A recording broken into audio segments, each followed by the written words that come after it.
Hello, welcome back to my YouTube channel. අද video එක පටන් ගද්දිම මම ඔයාලට thank you so much කියලා ඉන්නම්. මොකද මම ඔයාලට මේ මොන හරි දෙයක් කියලා දීලා ඔයාලගෙන් ලැබෙන ආදරණීය කමෙන්ට් වලට මට මාරම සතුටක් දැනෙන්නේ. මොකද මම YouTube channel එක පටන් ගෙන ගොඩක් දවස් නැහැ. උනාට ඔයාලගේ කමෙන්ට්ස් වලට මට පුදුම සතුටක් දැනෙන්නේ. මොකද එහෙම මම කියලා දෙන දෙයකින් ඔයාලට මොටිවේෂන් එකක් හරි එක්ක මොන හරි දැනුමක් හරි එකතු වෙනවා කියලා දැනුණට පස්සේදී මට මාරම සතුටුයි. ඒ නිසා ඔයාලා කමෙන්ට් එකක් දාන, ලයික් එකක් දාන හැමෝටම thank you so much and love you all. ගොඩක් නංගිලා මරිලා මට FB එකෙන් මැසේජ් දාලා ගොඩක් ප්‍රශ්න අහනවා. ඒවටත් මම ඊට ලැබුණ හැම වෙලේම උත්තර දෙනවා. සහ මම ඒ අයට හැම වෙලේම කියන දෙයක් තමයි එයාලා past papers කරද්දී හරි මොන හරි දන්නේ නැති දෙයක් හරි මගෙන් අහන්න. මම දන්න දෙයක් නම් මම කියලා දෙන්නම්. ඊළඟට ඔයාලට mind map එකක් create කරද්දී ඒක first time create කරන කෙනෙක් නම් ඒක හරිද කියලා ඒ කරපු විදිය හරිද කියලා බලා ගන්න. එහෙම වුණනම් මට එවන්න මම බලලා කියන්නම් කියලා. ඔයාලා අහන හැම ප්‍රශ්න වලටම මට පුළුවන් වෙලාවට මම හැමෝටම පුළුවන් විදිහට උත්තර දෙනවා. මොකද ඇත්තටම උදේ week days වල උදේ 8 විතර ගියාට පස්සේ රෑ තමයි යුනිවර්සිටි එකේ රිසර්ච් වලත් එක්ක එන්නේ. එතකොට ඒ ඉඩ ලැබුණට පස්සේ තමයි මම ඔයාලගේ මැසේජස් වලට රිප්ලයි කරන්නේ. ඒක නිසා මැසේජස් වලට රිප්ලයි කරන්න පරක් වුණොත් තරහ වෙන්න එපා. මම අනිවාර්යෙන්ම ඔයාලට ඉඩ ලැබුණ හැම වෙලේම රිප්ලයි කරනවා. හරි. එහෙනම් අද වීඩියෝ එකෙන් මම ඔයාලට පොඩි gift එකක් අරගෙන ආවේ. ඒ තමයි මම WhatsApp group එකේ එහෙමනම් මේක කලින් දැනුවත් කරා 30 day challenge එකක් කරන්න. 2025 level ලියන නංගිලා මරිලාට තමයි මේක වැඩිපුරම ફોකස් කරේ. එයාලට තව මාසයක්නේ තියෙන්නේ. ඒ මාසය ඇතුළත 30 day challenge plan එකක් මම හදලා දෙනවා.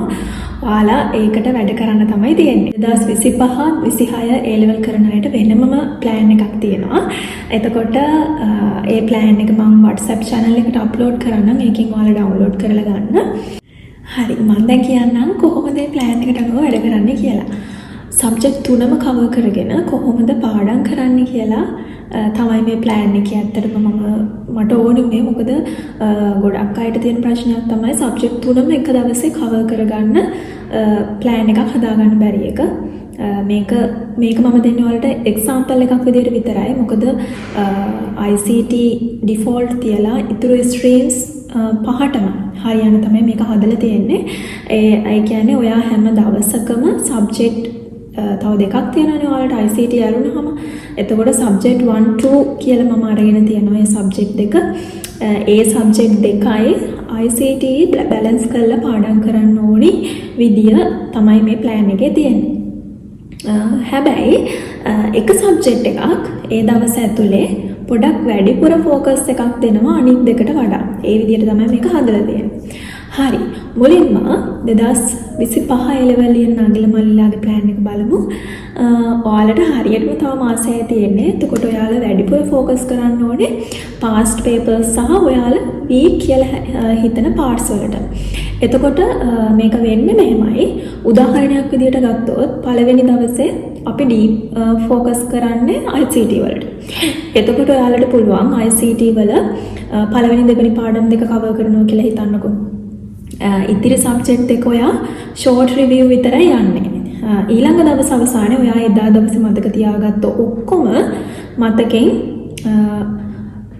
කොලේක ලියන්න. හරිද? ඒ කියන්නේ ඔයා එදා දවසේ මෙන්න මේ දේවල් තමයි කරේ කියලා. ඒ කියන්නේ තියරි ඔක්කොම ලියන්න.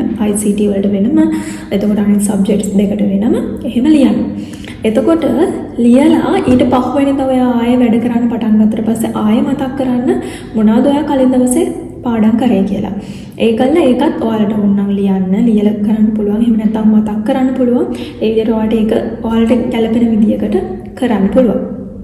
ඊට පස්සේදී එදා දවසේ ඒක කරලා ඉවරලා ඔයා එදා දවසේ තියෙන ඔයාගේ plan එකේ තියෙන වැඩ ටික cover කරන්න ඕනේ.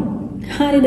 ඊළඟට ඔය විදියට ඔයා දවස් 18ක් ඇතුළත පාඩම් ටික ඔක්කොම cover කරලා. ඒ කියන්නේ ඔයාලට මේ ICT ගත්තොත් ICT වල සම්පූර්ණ පාඩම් 11ක් තියෙනවානේ. ඒ 11ම cover වෙලා ඉතිරි දවස් ටිකේ ප්‍රශ්න වලට උත්තර ලියන්න ගන්න පුළුවන්. හරිද? එතකොට ඔයාලා ගොඩක්ම ෆෝකස් කරන්න ඕනේ රචනා ප්‍රශ්න වලට උත්තර ලියන්න ඕන විදිය. මොකද රචනා ප්‍රශ්නෙට තමයි ඔයාලට ගොඩක් වෙලාව යන්න හේතුව තමයි ඔයාලේ ප්‍රශ්නෙට අදාළව හරියට උත්තර ලියන්න දන්නේ නැති එක. ගොඩක් අය රචනා ප්‍රශ්න වලට උත්තර ලියන්න ගියන් පස්සේදී එයාලා හිතන්නේ පිටු ගණන් ලිව්වට පස්සේදී ලකුණු හම්බෙනවා කියලානේ. නැහැ. පිටු ගණන් ලිව්වට කවදාවත් ඔයාලා ලකුණු හම්බෙන්නේ නැහැ. ඒ ප්‍රශ්නෙට අදාළ හරි පොයින්ට් ටික තිබ්බොත් විතරයි ඔයාලට ලකුණු හම්බෙන්නේ. නැතුව ඔයාලා මුළු සිලබස් එකම අනිත් පැත්තට ලියලාවත් වැඩක් නැහැ. අදාළ පොයින්ට් ටික නැතුව. හරි. ඊළඟ දේ තමයි ඔයාලා පාඩම් කරන වෙලාවට ෆෝන් අරගෙන යන්න එපා. එහෙම වුණොත් මොකුත්ම කෙරෙන්නේ නැහැ. මේ මාසේ කොහොම හරි කැප වෙලා වැඩ කරන්න. ඔයා ප්ලෑන් එකේ ඉතිරි සබ්ජෙක්ට් වලට ඔයාගේ සබ්ජෙක්ට් දාගන්න සහ ඕක ඔයාට අදාළ විදිහට වෙනස් කරගන්න. මොකද ඕක එක්සැම්පල් එකක් විදිහටනේ මම ඔයාලට දුන්නේ. ඔතන තියෙන්න පුළුවන් ඔයාලට සාමාන්‍යයෙන් ගේමක් නැති සබ්ජෙක්ට් කියලා කියන්නේ අපි ඒවට ලොකු අවධානයක් දෙන්න ඕනේ නැහැ. ඒව අයින් කරලා ෆෝකස් එක ඕනි කියලා හිතන සබ්ජෙක්ට්ස් දාගන්න පුළුවන්. ඒක එක්කෙනාගෙන් එක්කෙනාට වෙනස් වෙනනේ. දැන් සමහර කෙනෙක්ට ICT වල ගත්තොත් ඔපරේටින් සිස්ටම් අමාරු වෙන්න පුළුවන්, ප්‍රෝග්‍රෑමින් ලෑස්ති වෙන්න පුළුවන්. එතකොට ඔයාලට ප්‍රෝග්‍රෑමින් වලට පොඩ්ඩක් ඔයාලට අර අමතක වෙන එක මතක් කරගන්න පොඩි රිවයිස් එකක් දෙන ගමන් අර ඔපරේටින් සිස්ටම් වලට වැඩි ප්‍රයොරිටි එකක් දෙන්න පුළුවන්. ඔය විදිහට තමයි ඔයාලගේ 2025 නංගිලා මලිලාට ප්ලෑන් එක හදලා තියෙන්නේ. ඔයාලා ඒක ඩවුන්ලෝඩ් කරගන්න මම WhatsApp channel එකට දාන්න, group එකකට දාන්න. ඒකෙන් ඩවුන්ලෝඩ් කරගෙන කරන්න. හොඳට මතක තියාගන්න ඕක එක්සැම්පල් එකක් විතරයි. ඕක ඔයාලගේ විදිහට හදාගන්න. ඕක හදාගන්න ගිහිල්ලා වෙලාව නාස්ති කරගන්න එපා. චූටි වෙලාවක් අරගෙන ඕක බැලන්ස් කරගන්න. හරි. ඊළඟට 2026 ලියන අයට තව අවුරුද්දක්ම තියෙනවනේ කියලා ඉන්න එපා. ඔයාලා දැම්ම වැඩ කරොත් මේ අවසාන මාසේ පට්ට රිලැක්ස් එකේ ඉන්න පුළුවන්. ඔයාලට දැන් හොඳ බේස් එකක් හදාගන්න පුළුවන්. හරි ප්ලෑන් එකකට වැඩ කරොත්. මොකද මම වීඩියෝ එකක් දාලා ඇති කොහොමද පාඩම් කරන්න ඕන කියලා. ඒකට ගිහින් බලන්න මම මෙතනින් දාන්නම්.